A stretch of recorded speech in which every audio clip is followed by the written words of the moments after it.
In a little cube of ocean in your home lies the guardians of the reef.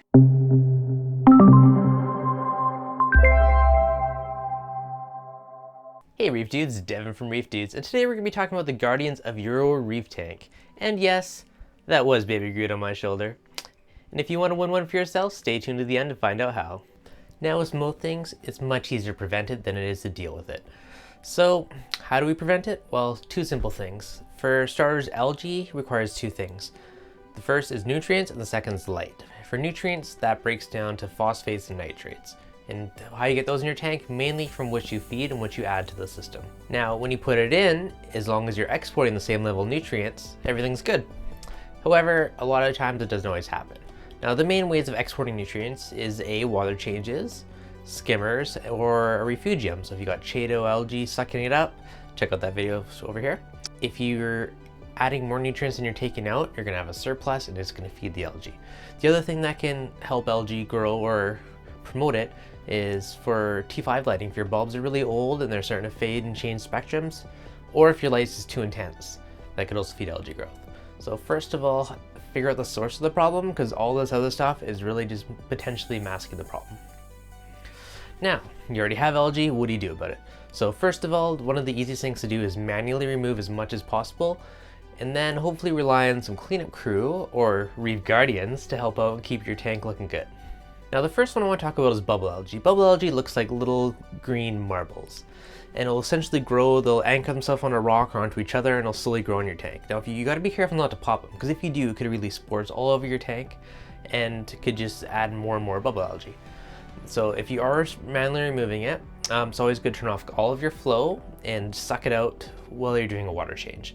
Use that hose, suck it. If you gotta use something to scrape it and pop it off, but suck it out, so if one does happen to break, all those spores get sucked into your water change bucket and not spread around your tank. Now, once you have the most part under control, there's a few different fish that eat it. One of the first more popular one would be the rabbitfish. After that, you'd have some tangs like sturgeons or sailfins or yellow tangs, and one of the most popular would probably be for the invert family, which would be the emerald crab. These little guys will sit in your rock and they'll just munch away at it all day. So, great. Now again, every fish, every invert's a little bit different, so it's not 100% works, but those are the most common ones that people have success with. For me, I've had 2 emerald crabs in my tank. They've been great, and I hardly ever see any bubble algae. The odd one pops up and then disappears, so not really an issue. So those 2 little emerald crabs are doing a great job in my 100-gallon tank. Next on the list is hair algae. Now, hair algae is one of those nasty algae that can make a tank look terrible. The good news is it's fairly easy to remove. And again, as I just want to say at the point, adding all these creatures is a temporary fix. You're masking the problem. If you're getting these creatures to help maintain your problem, keep in mind that once all the algae is gone, you're going to have to supplement with nori and other types of food. Now, so you want another cool fish that's going to help keep your tank looking good, so what can we do? Well, as mentioned earlier, the foxface is a great one for hair algae. That and blennies. The starry-eyed and lawnmower blennies are supposed to be 2 of the better ones. Now, on the invert side of things, you have Mexican turbo snails, tiger cowies, astrea snails, blue-leg hermit crabs, sea hares, and urchins are all. Now, the other common algae I'd say would be just kind of a generic green algae, which you get on the glass, but that can be cleaned up by pretty much any snail. So that's kind of it for the common algae. Now, there's hundreds and hundreds of other algae out there, but I'd say those are the most common ones I see pop up. Now we've got the common algae out of the way. What about pests? Now, one of the common ones I hear about all the time is red bugs. They're nasty little creatures, little tiny microscopic little red specks you'd see on the bottom of your coral. And what it does is it eats away at the flesh of the coral. Now, the best way to control or eradicate these is a dragon-faced pipefish. This little guy is a ferocious eater. He'll attach himself to the rock and he'll pick away out every single one of those red bugs. So if you do have them, hands down, that's the best way to treat them. The next reef pest is nudibranchs.